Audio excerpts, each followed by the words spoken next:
Welcome, everyone.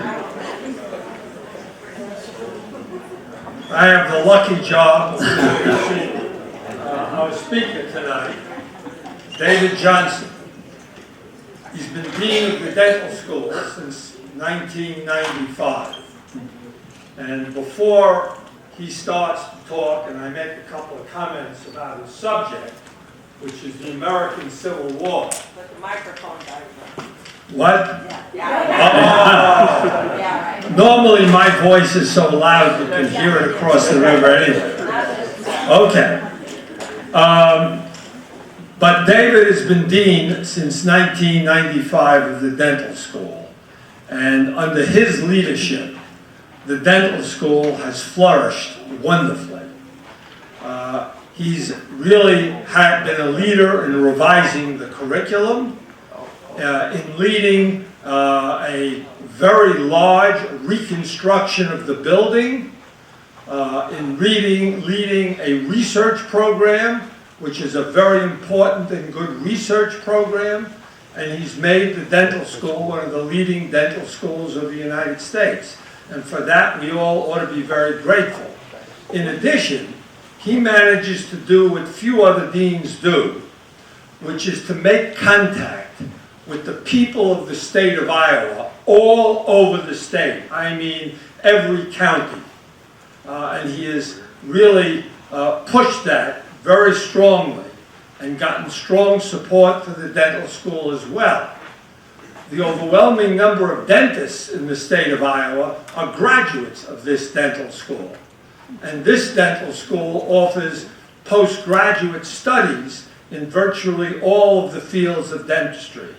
So for that, we ought to be very grateful to David because his leadership has really made this possible and he's maximized the possibilities of the dental school. He is, however, a man of very broad interests. And tonight, he's going to talk about one of those interests that's congruent with his past.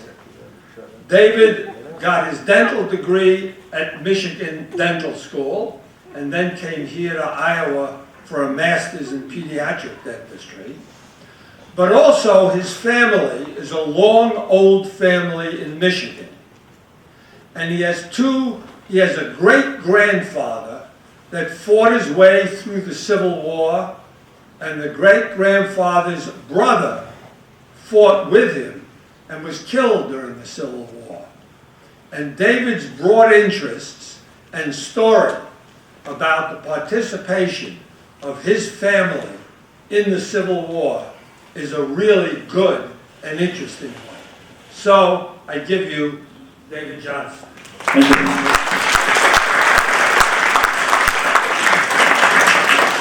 Thank you. Thank you, Arthur. I'm honored to have you introduce me. Arthur and I have lunch a couple times a year, so I get straightened out on a lot of things, as you can imagine. Well, it's an honor to be here at Oaknoll. I'm looking around the audience to see so many people I have such great respect for and am fond of, so this is truly enjoyable. So tonight we're going to talk about America's Civil War, our country's enduring legacy, and a personal journey through grandfather's battlefields. And tonight we're going to break this into three different parts.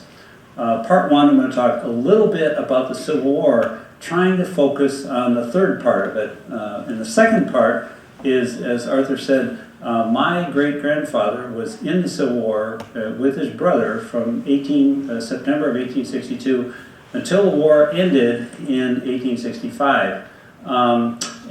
Where his brother was killed, and our family lore, I remember as a kid growing up, that two brothers went off to war and only one came home.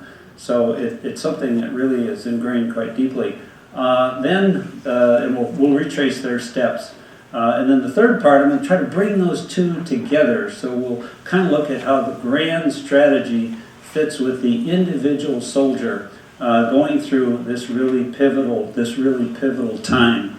So we're going to talk about, as I say, a small bit on the Civil War, trace John and Lehman Irwin's steps from 1862 to 1865, and then we're going to focus on Grant's Overland Campaign. And at that moment, in April, May of 1864, the fate of the Union really still hung in the balance. There were great victories at Gettysburg, at Vicksburg, at Chattanooga, and so on. And yet it was far from settled because Lee's army was still fully intact in Virginia. And until that army was destroyed, the war was not going to end. And there was an election in 1864. So that's part of it. So we're going to follow this Grant's overland campaign in Virginia through the battles of the Wilderness, Spotsylvania Courthouse, Cold Harbor, and then they call it the, quote, Siege of Petersburg. It was anything but a siege. It was an ongoing battle for roughly 6 months. And in that first month from the Wilderness through Cold Harbor, there was something like 60,000 casualties. And then in the ensuing Siege of Petersburg, there were another something like 70,000 casualties. So anyway, it was, then at the very end, we'll go through a picturesque, I think, reenactment of the Battle of the Crater. And I was fortunate enough to be there. And a kind of an iconic battle. I'm not sure it was of great strategic importance, but it certainly was an iconic battle. Let me get a sense of where the audience is on the business of the Civil War. You know, how important was it? Do we still live with it today? So let me ask this learned audience, where would you rate the Civil War as far as events that affect us to this day? Okay, 1 would be the most important one, on through how many ever numbers you have. Now, if you get past 10, don't take off your shoes and hold up your toes, okay? Just give me 1 through 10. So how important was this? How would you rate the Civil War for all the events this country has faced as far as importance and things that we live with today? Hold them up. Hold them up. Yeah, 5, 10, 2s, 3s. Most people hold up single, yeah. And most historians would put this certainly in the top 3 of events that we live with today. And we'll talk more about that in a little bit. So, as far as the Civil War goes, I don't think, on a scale of 1 to 10, I'm not sure there are any 10s, okay? Because the literature is so vast on this. There are whole libraries. And another reason I don't think there are any 10s is that we're still debating what went on in the Civil War, what caused it, what were the effects of it, what was settled, and so on. So I'm not sure. There were certainly some 9s. Shelby Foote, who wrote a multi-volume set, did a brilliant commentary in the Ken Burns series. How many people watched that 20 years ago? Yeah, really great series. I actually met Ken Burns once. Anyway, people like Bruce Catton, who wrote a multi-volume series during the centennial. James McPherson wrote, some people say, the best single volume on the Civil War. So, but in any case, it just goes on and on and on. So the literature is so vast. I brought a couple of the sample books. For example, Grant's memoir, which I think is great literature, not just great history.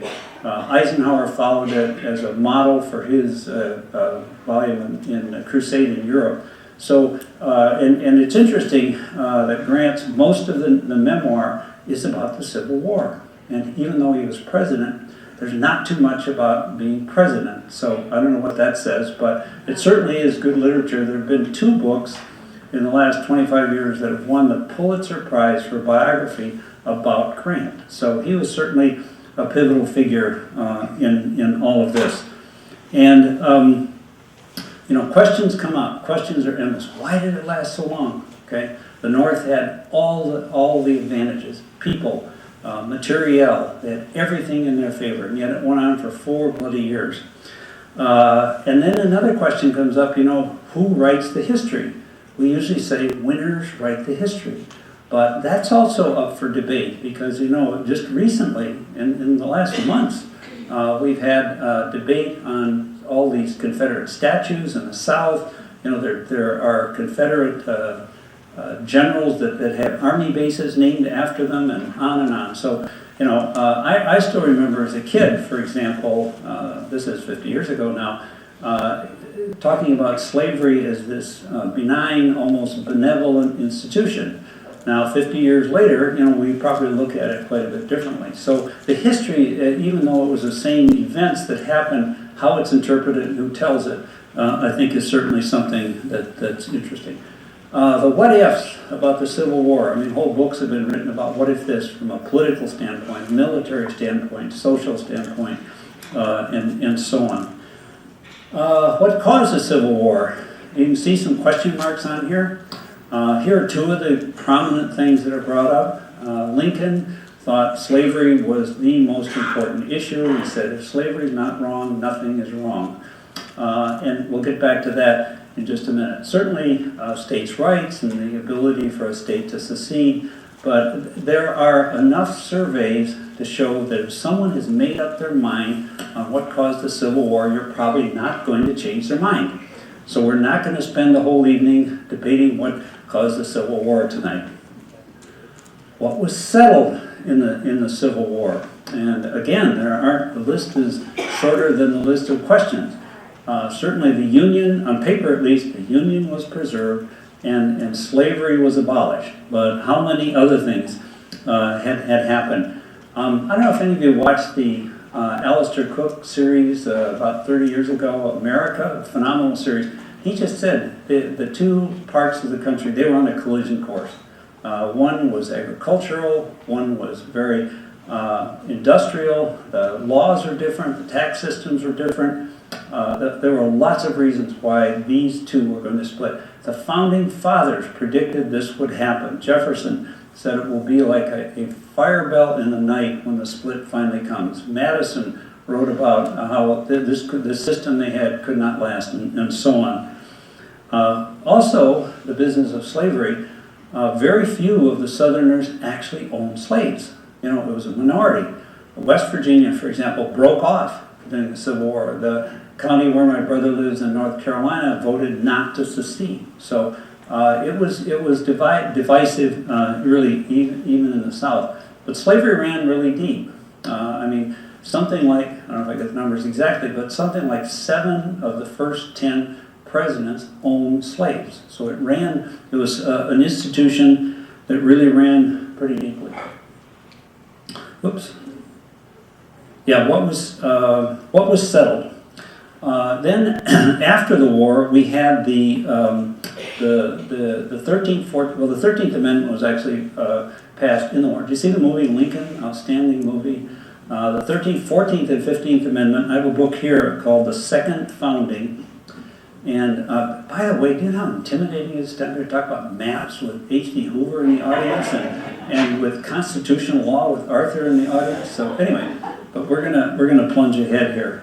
So these 3 amendments, at least, were written with good intentions, but loosely enough that certainly soon after the war, they were gradually picked apart in case after case, and certainly by the early 1890s, Plessy versus Ferguson, and the Jim Crow laws were pretty much enacted. So, you know, what was really settled?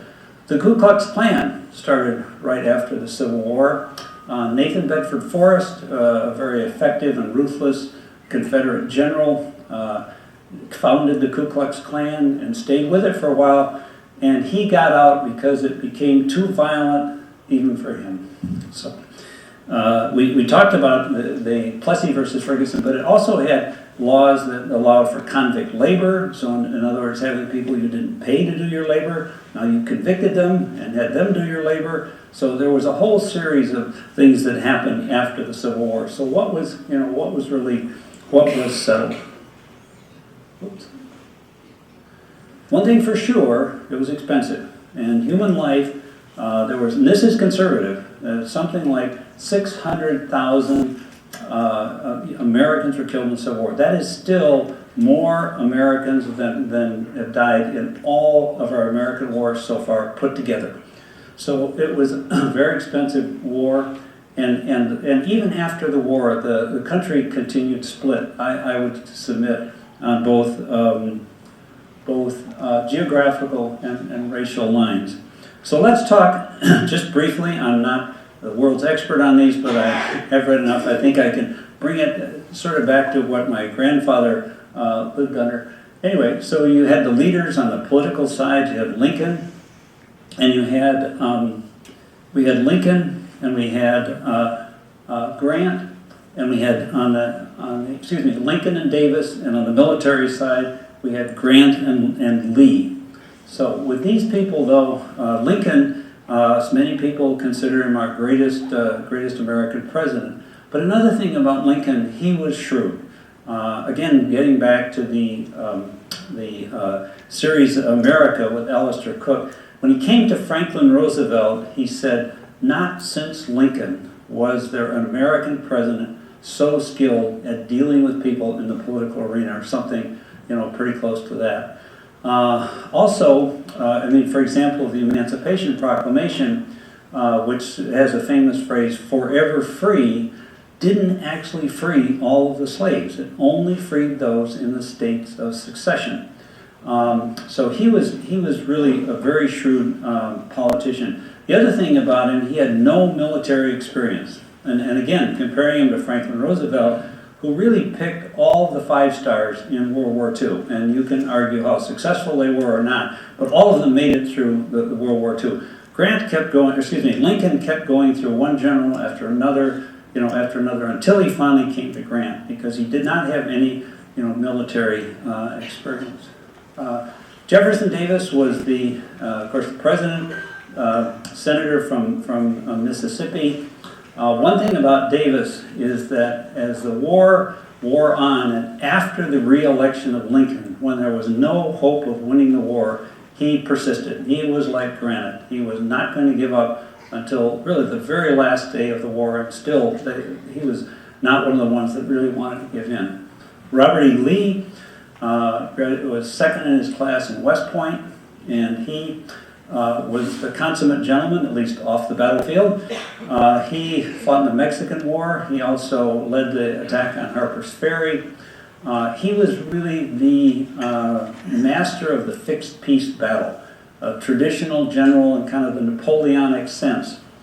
And he was the one near the end of the war, when it was lost and he could see he was going to have to surrender, that he decided, we are done fighting, because a lot of his men wanted to continue a guerrilla war. So Lee said, no, we have lost the war, we're going to surrender, we're going to go back and try to become citizens in the war. Lincoln feared that this guerrilla war might happen. Lee is the one who said no. Of course, nobody could predict the events that were going to happen, Lincoln being murdered, and so on. And the argument has been made that by quitting when they did, the social order, i.e. the racial order of the South, was preserved. We could debate that or not.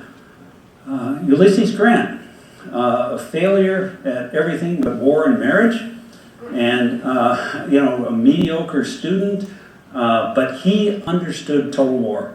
And he understood that to win the war, they were going to have to destroy Lee's army. Winning a battle here, winning a battle there was not going to do it. He had to destroy Lee's army, and he understood that he had the people and the tactics to be able to do that. So here's Ulysses Grant, here's Robert E. Lee, and now what did they fight for? I've read grandfather's diaries many times. He grew up in Michigan, so certainly he never saw slavery up close, and probably didn't see very many black people. And so we get back to what are you fighting for? He kept referring to in his diaries the rebellion, it is the rebellion, and as the killing went on, it became the wicked rebellion. And I can't sense in his any of his letters that he had great animosity of the people across the line that they were fighting against and trying to kill. He had great animosity of the leaders who were bringing on this terrible war and all the killing that went on. So they wanted to end the secession. And I'll read some of his letters as we go along, and then if we have time at the end, I'll read some more letters and kind of wrap up with that, because he certainly says it better than I could ever tell it. So certainly slavery was an issue that started it. But again, what started it? And again, you can get into arguments about what people were fighting for, what started it, what was settled, and so on. We're not going to settle any of that tonight, so I'm not going to try. Here's John and Lehman Irwin, and they were in their 20s, farm kids in the 20s. So they were in the 20th Michigan Volunteer, joined in September 1862, and they were together until Lehman's death in June 1864. We'll come to that in a little bit. Both wrote long letters home, and I've read these several times, and they pretty much break into letters of boredom, letters of loneliness, and descriptions of terrible battles. And there wasn't much to separate those. When a battle started, it was just wham. It really was intense. Excuse me. Lehman was then killed in Petersburg, assault of June 18th, 1864, and there were 10,000 casualties in one day. Okay? In one day. And John carried him off the battlefield and buried him, and I've actually found the spot.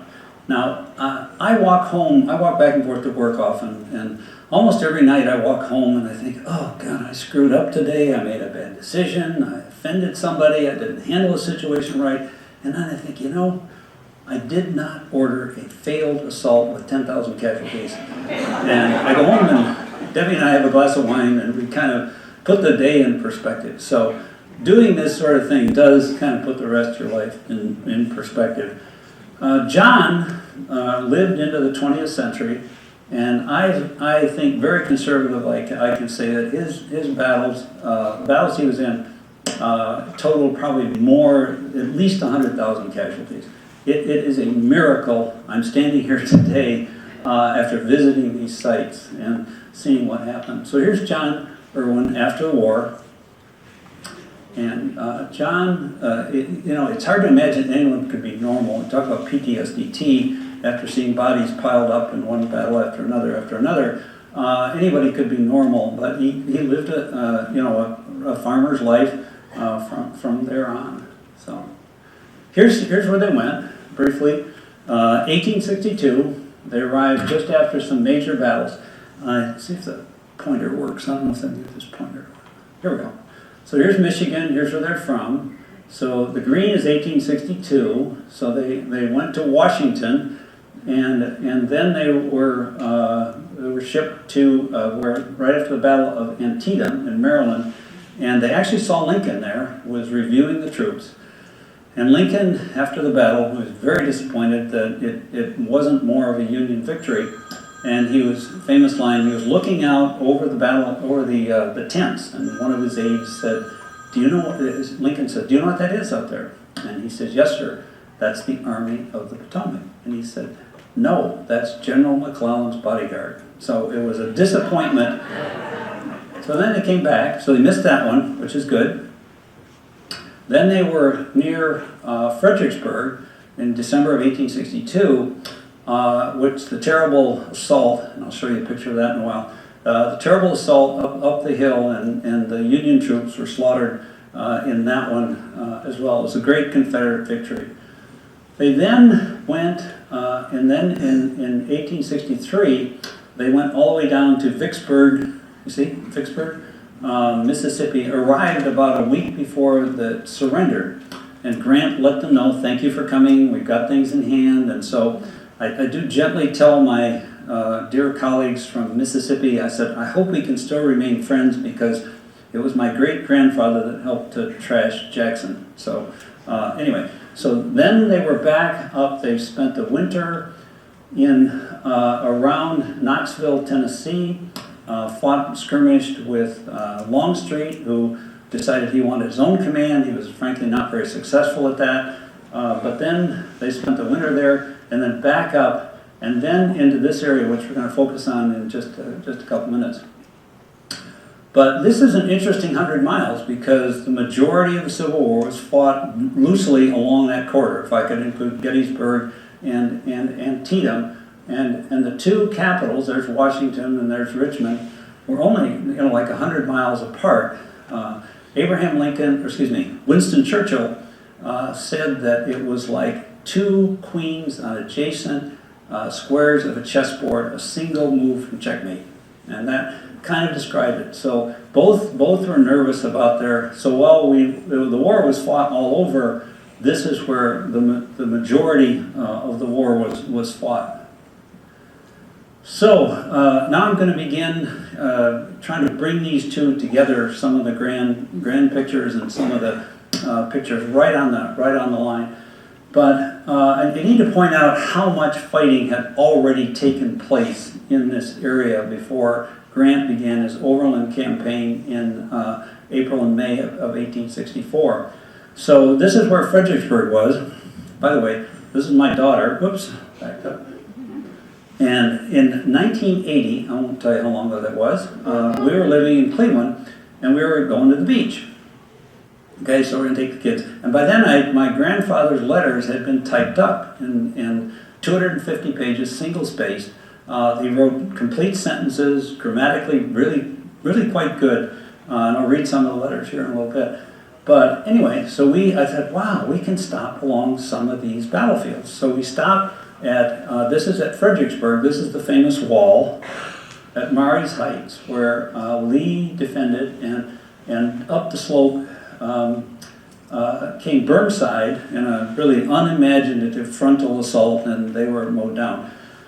So anyway, if you take your kids to Civil War battlefields, they're saying, now, what are we doing here? There's just this big open field, shopping, there's no theme park, what are we doing here? So they persisted, and in any case, so that was one of the battles. Then here's, you can see Chancellorsville.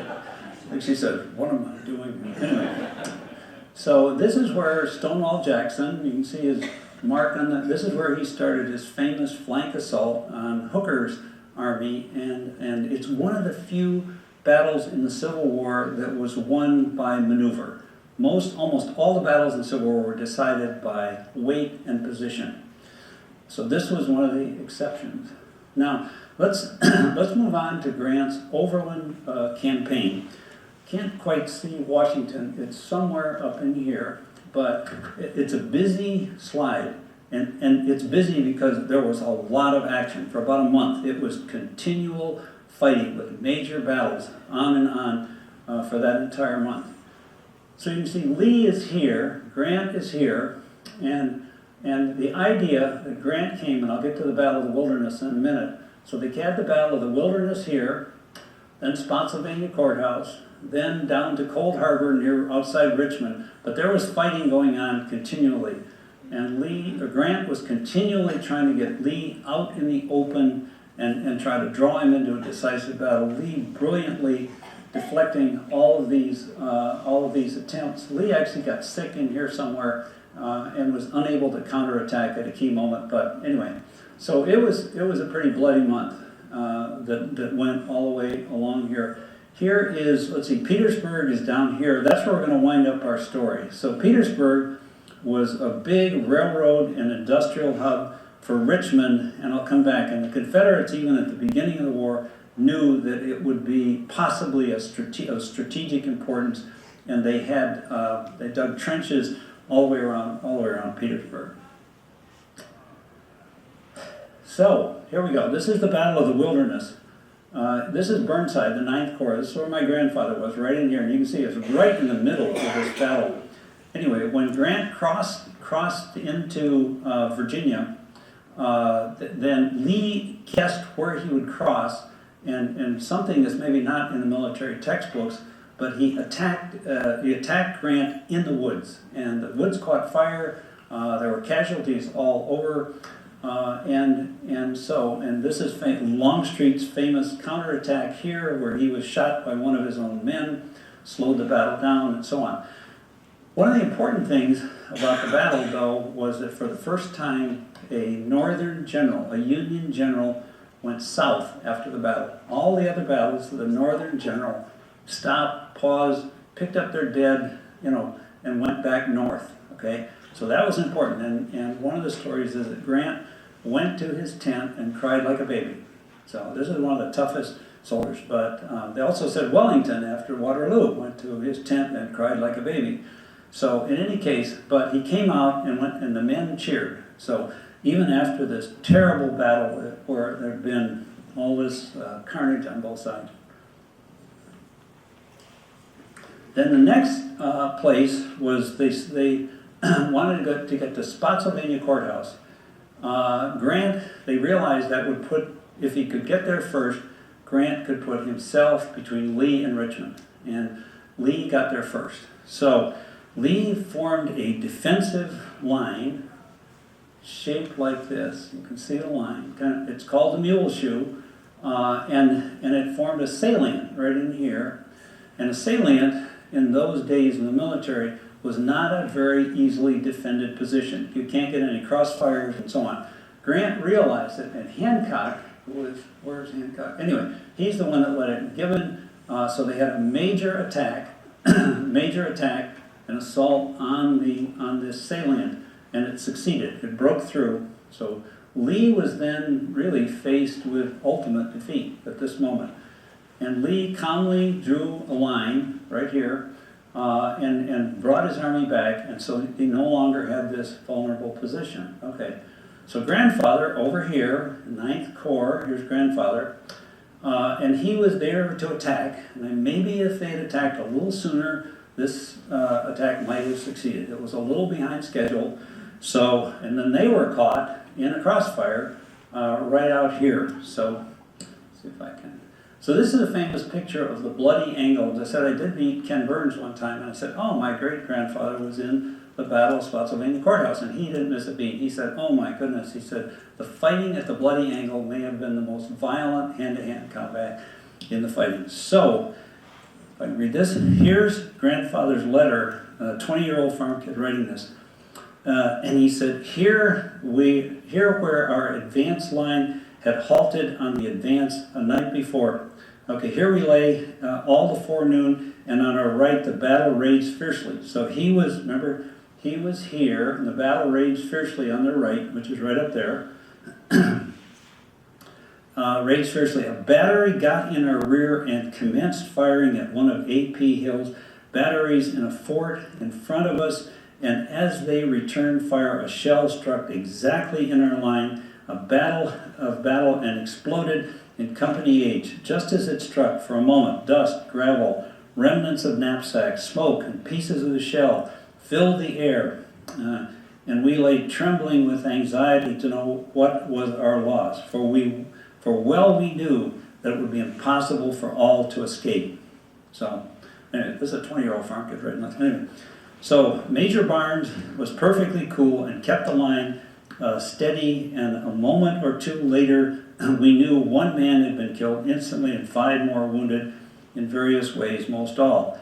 I believe one more stunned by the explosion, so it would be impossible of moving. Soon after, we got our dinner, and shortly after moved round to the right flank till we got round the hill which covered us, and then after laying in line on our faces a little while and suffering 1 or 2 casualties, we were ordered to advance towards the battery. What the order was, I don't really know, but certain I know it was gallantly carried out. We advanced directly upon the battery about 50 rods, which was about half our distance to it, and lay down. But there were no words of mine to describe the scene that ensued. It literally rained shot and shell all around us, and our comrades were falling on every side by scores. The line of battle was perfectly terrific. We held our ground gallantly till the news passed up that we were flanked on our left and we were ordered to retreat. To fall back in line was as unpolitic as it was impossible. So we went back. I don't know how. Not in line, that was impossible, not routed and demoralized. For we met the Rebs, flankers face to face, and fought them hand to hand.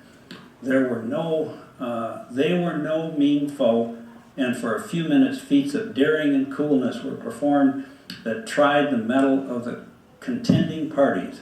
But it's impossible to do the subject justice, so I'll go on. The right rallied to the support of our battery and saved it. Through the engagement, we lost over half our number. We went in with about 300 men and lost 127 killed and wounded, and no missing. So, anyway.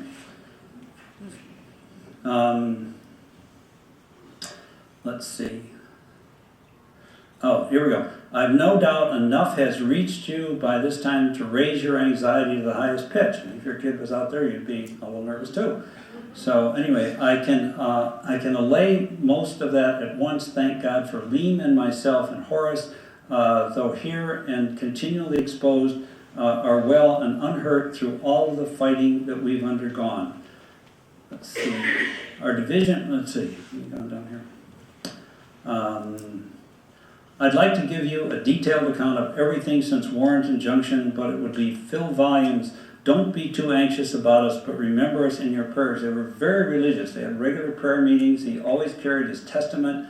By the way, I have his knapsack here, and this was passed down. I remember as a kid seeing great-grandfather's rifle, his musket, and a bayonet, and the knapsack, which I was able to, and actually took it back to the battlefield. So I don't know for sure if that's what he was wearing in some of these battles, but I thought it's worth a try. So anyway,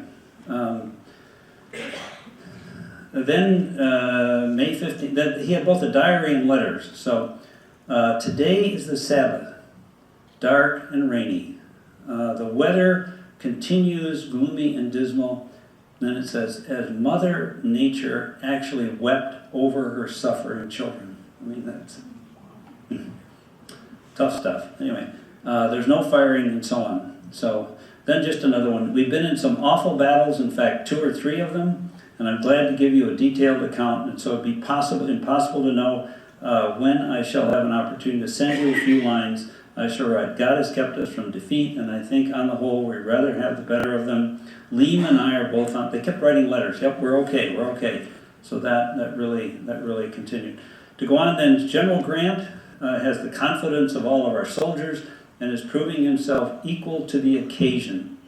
We are in the front of a brave and desperate enemy, and though I believe God and Grant will lead us on to victory, we must expect to fight. And sure enough, it went on. And in a month, Lehman would be dead. So, okay. So we'll continue on.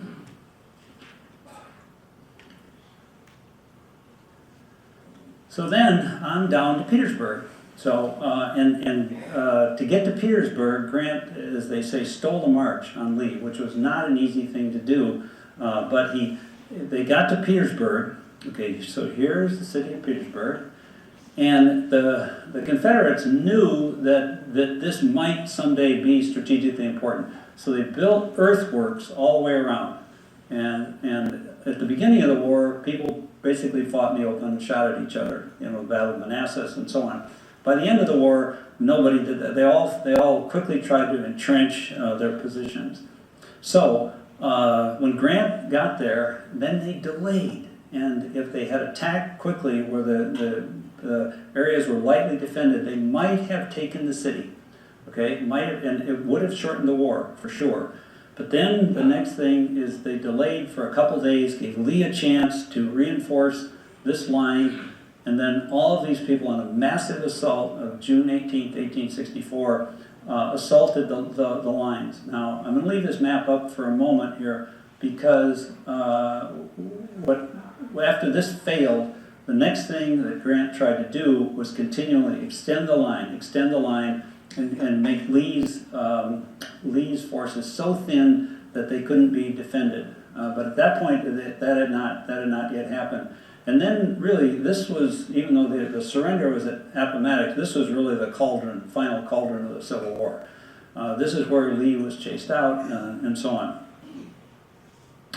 So anyway, so I had these letters, and I knew some people who had worked in the Federal Park Service, and so I managed to arrange a guide. And this guy, I sent him I've gotten the letters digitized, so I sent these letters to this fellow Randy Stevens, who was a professional guide, former ranger, retired now, and he read them, all these letters. So anyway, so we went back to this spot, to Petersburg, and he said, let me show, I'll show you around. And so when we were there 40 years ago, the 1 and 2 day battles like Spotsylvania and Cold Harbor and Wilderness and so on, you could kind of see your way around. But Petersburg was a siege for 6 months with 70,000. It was fighting continually. It was difficult to get oriented.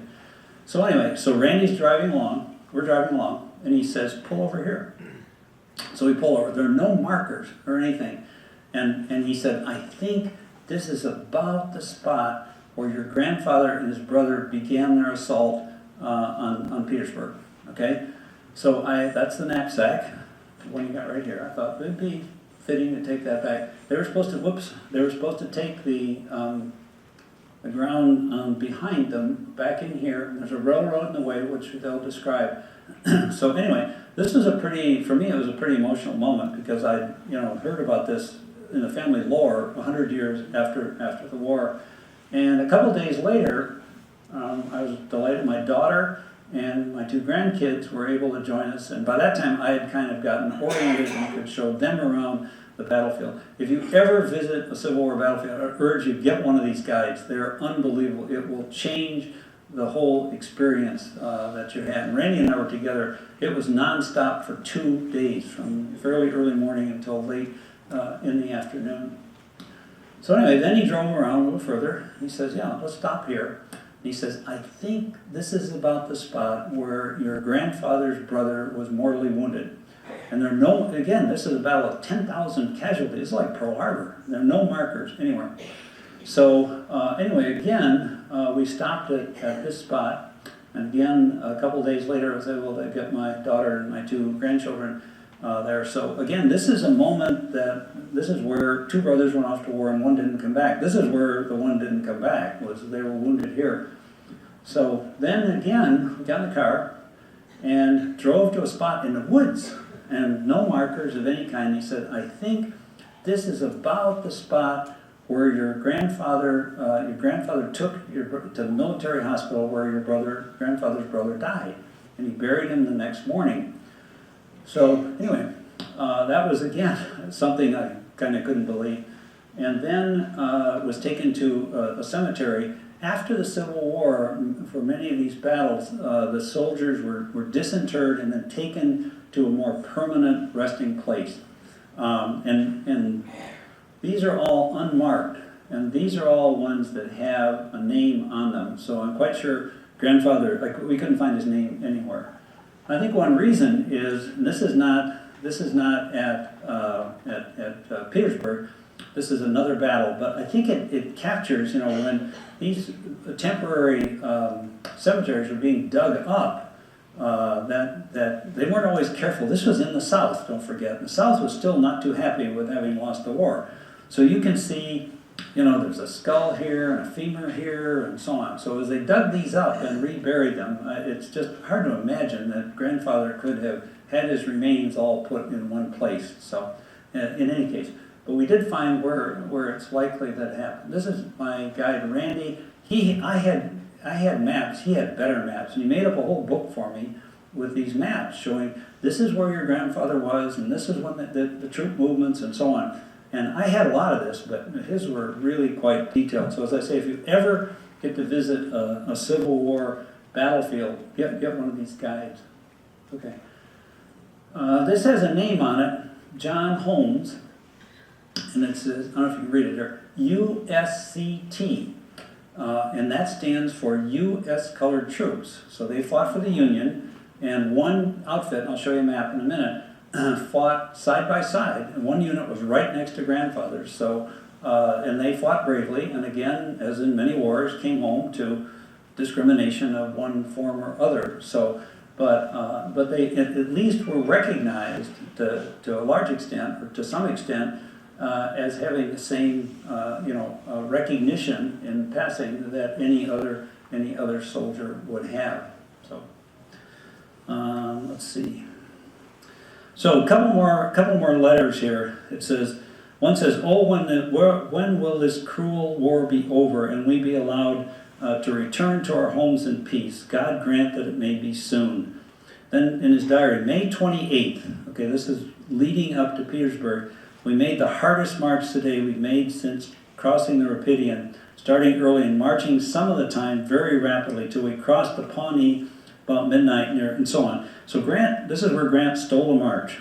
Then on May 31st, we fought all day steadily and making a heap of noise, gained it on our part of the line about half a mile, no casualties in our regiment. Towards night, heavy cannonade far to the south. This was the Battle of Cold Harbor, to be on the Chickahominy River.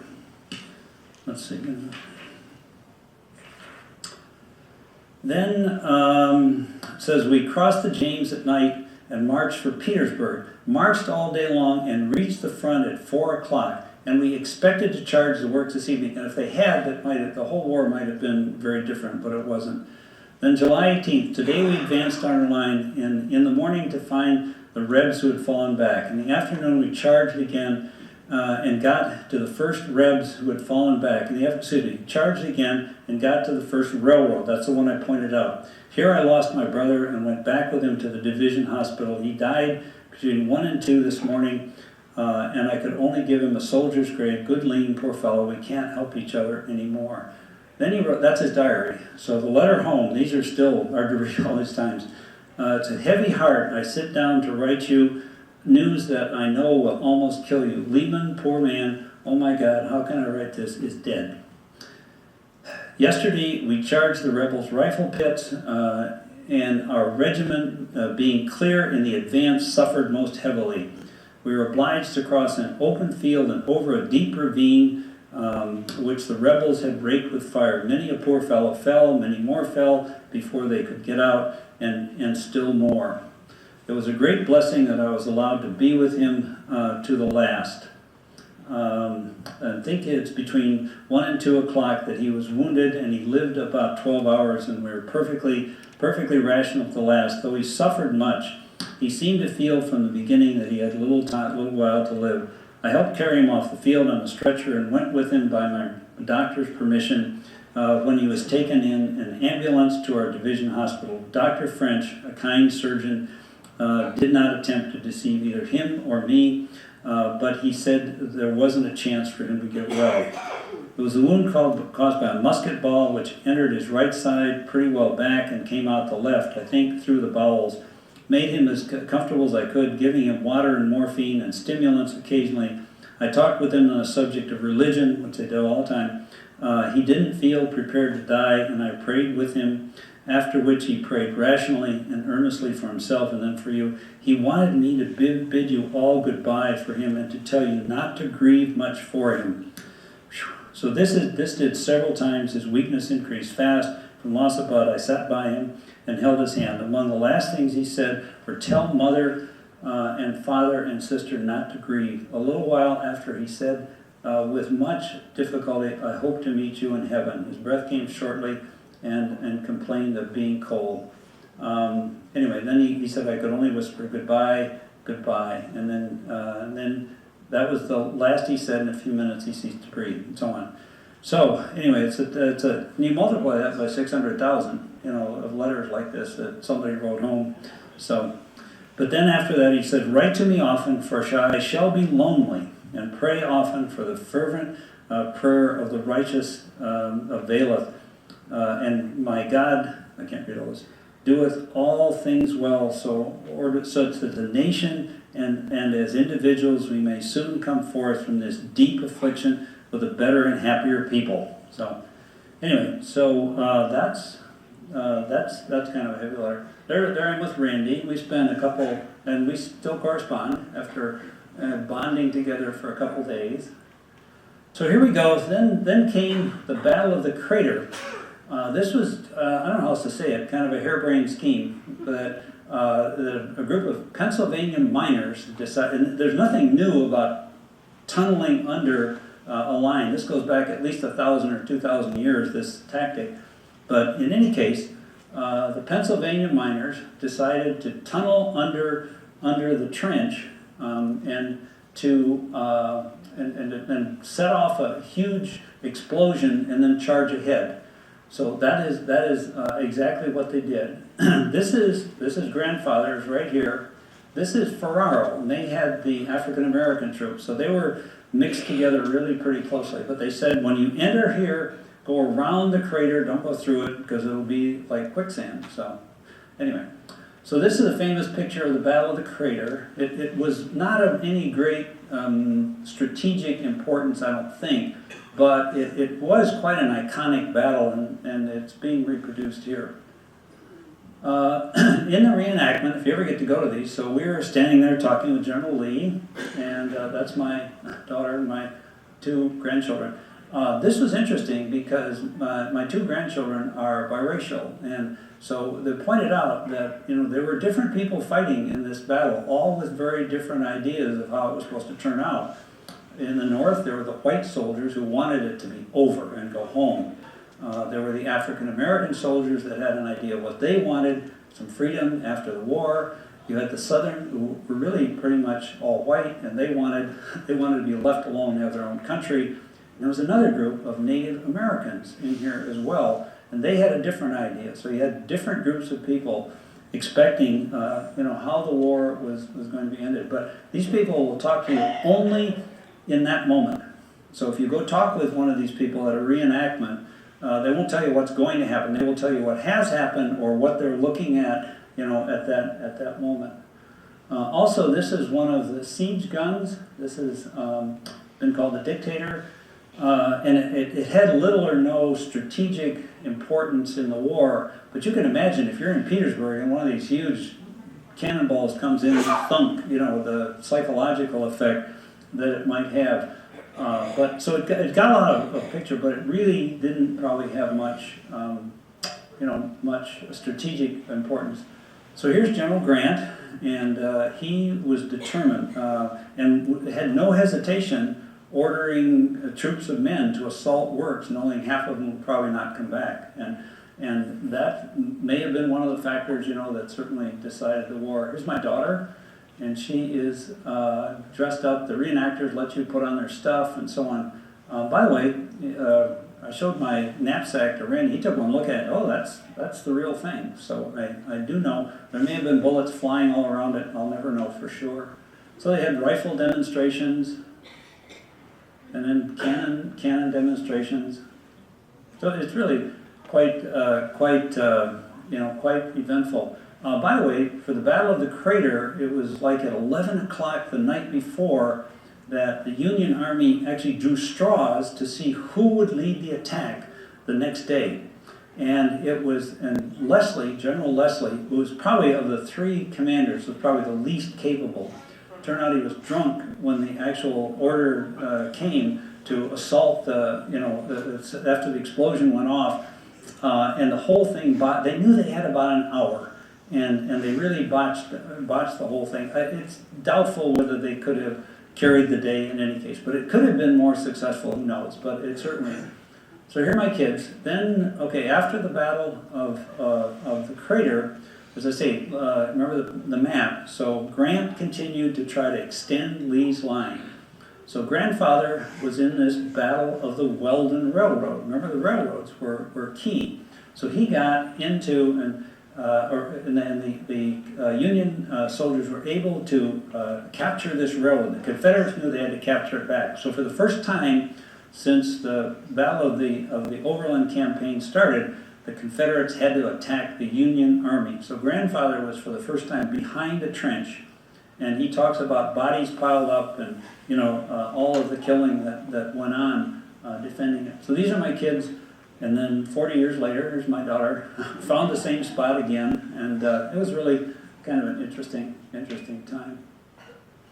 But there were battles after battles. Peebles Farmhouse is written up. That's another.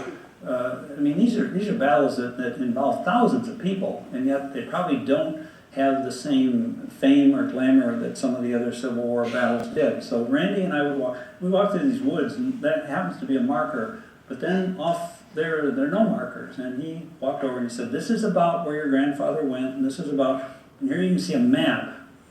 He had really good maps. The yellow is grandfather's unit, so it would have been over that way.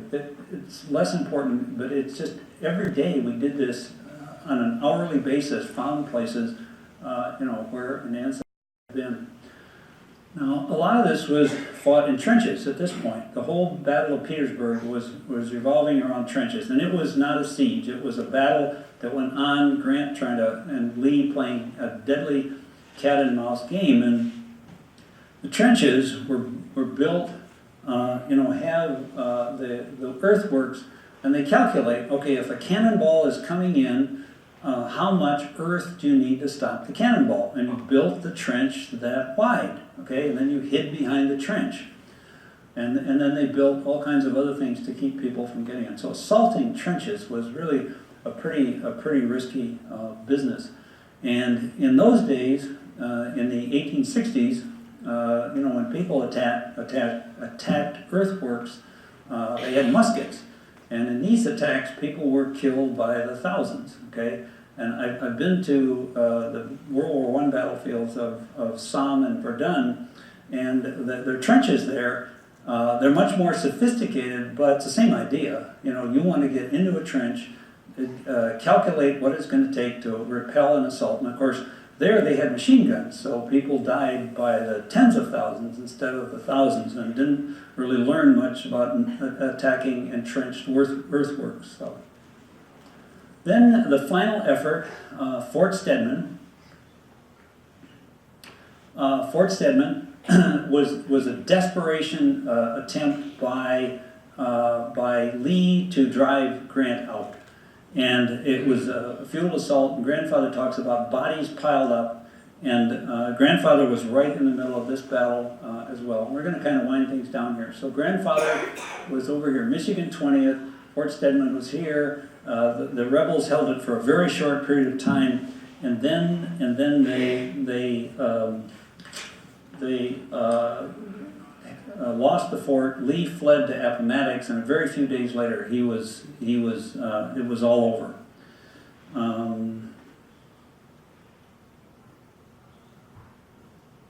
Okay, so I'm going to wrap this up. Oops, there's my daughter wondering, what are we doing here, in this battlefield? But then they entered Petersburg, so he said, I'm just going to write a couple letters, and I think this is the best way to wrap it up. We were on picket today, our whole, I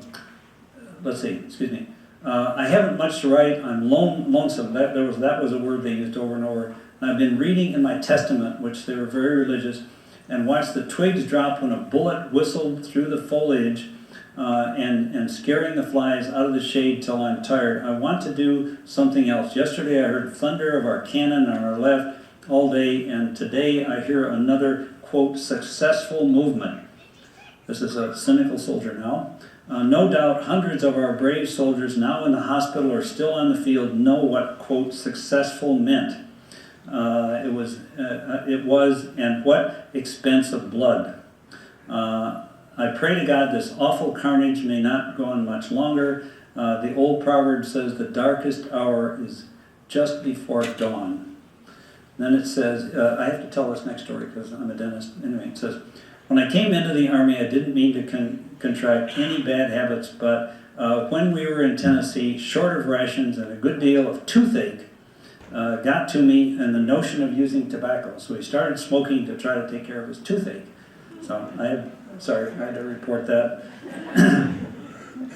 This is interesting. Our boys had an armistice of their own the other night and stopped firing all along the part of the line, and rebels and Yanks all hopped up on their breastworks to look down at the enemy, and one of our boys ran out with a paper, met a Reb halfway with the paper, shook hands, exchanged papers, returned to their places, and commenced shooting at each other again.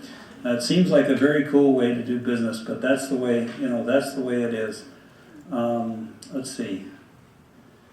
Battle of the Crater, yeah. Well, we formed and charged the enemy's work and took and held them all day, nearly, when the Rebs drove us back again and were occupying the same lines respectively as before. Our company lost 41 killed in regiment and 52.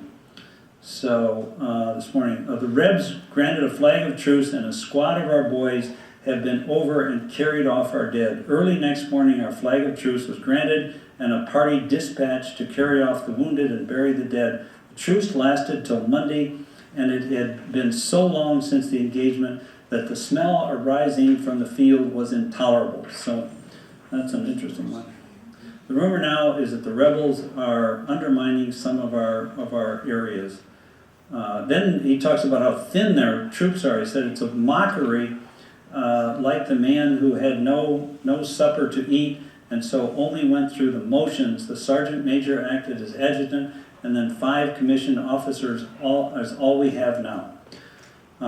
This is the Battle of Fort Stedman. The Johnnies shelled us like fury while the battle was going on, but did not hurt anyone in our regiment, and it lasted almost 3 hours and was sharp, I tell you. I went over the whole field. It was a sight to see the Reb killed lying so thick all around. I helped one wounded rebel back to the ambulance, and he seems very grateful and was glad to have fallen into kind hands.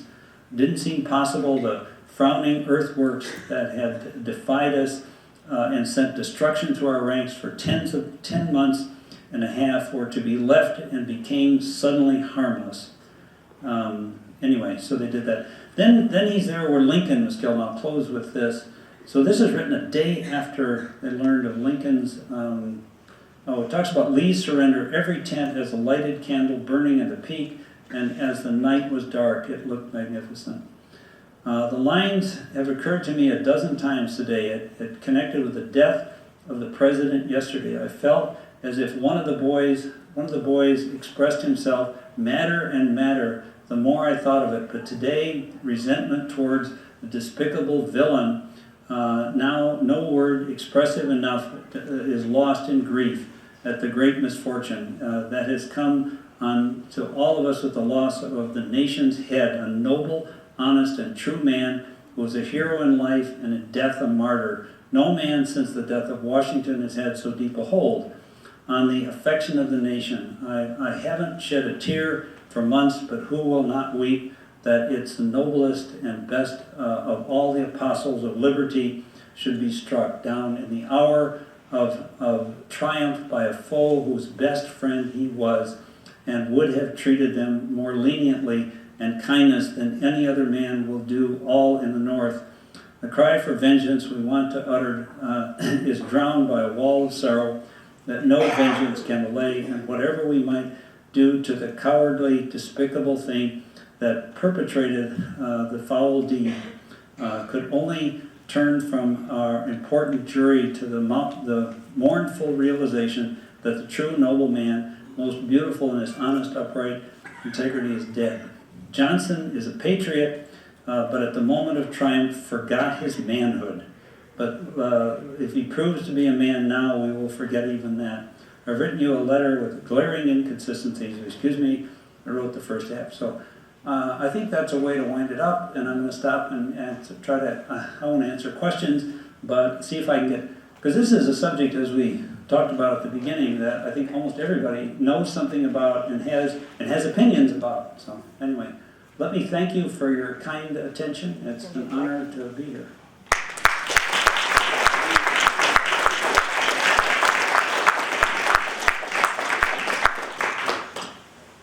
So, what do you think of the Civil War? Something social, military, anything?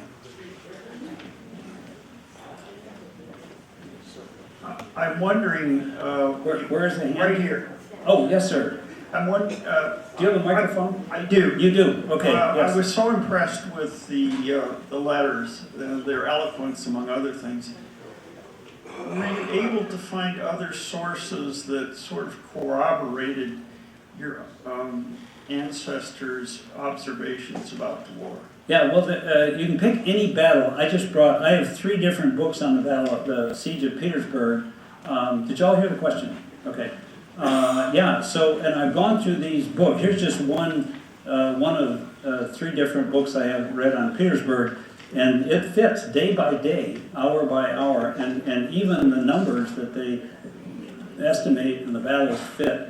I've read on Spotsylvania Courthouse, and I had one on the Wilderness. So anyway, yes, the point is I've not read them all, but I've read several of the battles, and it really corroborates really very tightly. And just think, this is a 20-some-year-old farm kid with no education past high school that could write letters like that. Thank you. Great question. Pencil. Thank you. Great question. He was always looking for pencils, papers, and stamps. Always. I mean, they were always running short of those kinds of things. And wrote by candlelight and just as best he could. I've seen the letters. They're now in the library in Michigan.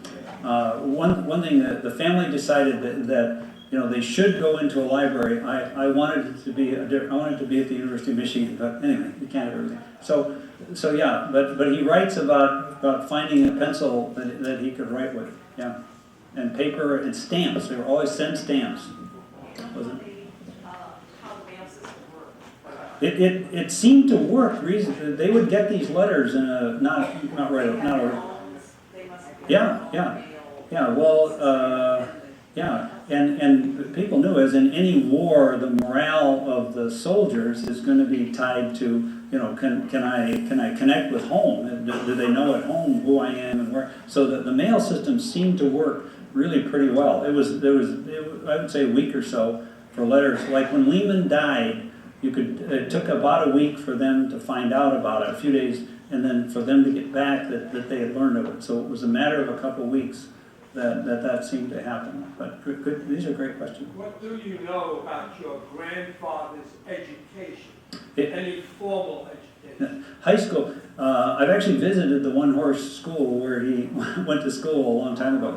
But he talked about learning to read and write, and the family education in our family has always been a priority. So you can see he had really good grammar and very descriptive. But he talked about also helping other people to write, and particularly when they captured the Southerners, they said how many were just illiterate.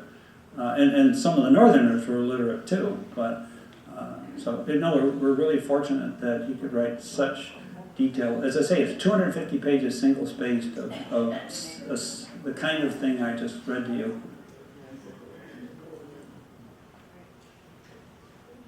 Any other questions? Somebody said the bar's still open? No. It's closed. Well, I want to thank Arthur for inviting me, and thank all of you for attending. I'll be here for a little while. Yeah. The letters? Oh, the family. The family we knew the letters were there. An aunt in the 60s typed them all up. And then I just fairly recently managed to get them digitized. They were kind of blurred. When she typed, it was not really all that good. And it took quite a bit of correcting to get them into a Word document that I could then send around to the family and send to my guide. But we've always known the letters were there, and that they wrote he wrote letters home. But there was a lot of legend and lore and all that, yeah. Were your family homesteaders? 1830, the family farm was a land grant farm. It's still in the family, back in Michigan. So, yeah. 1830, the farm. Yeah. Yes. Who kept the letters? In other words, how did they come down? Did they go to the sons, the daughters? I mean, how did you trace that down? The question is, how did the letters come down? It was the same house from the time of the Civil War, so they were in a trunk. Okay. In the house, in the trunk. So I'm not sure if father or son but it was a general knowledge that these letters were there, and it was my aunt, God bless her, that went in and took them all out. And he wrote fairly legibly, so she typed them all up, and it's really kind of a family treasure. But it's a miracle that they survived. I have been asked, have you gotten this published? By about 1920, there have been so many diaries that had been written that this was one more. I did communicate with the head of the Civil War Times one time, and I never heard back from him. So anyway, I could try that. Yeah. Other questions?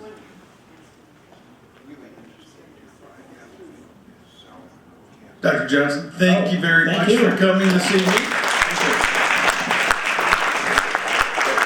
Great having you. If you ever have anything else or more to add, please get in touch with us. Okay, you want to hear about root canals next time?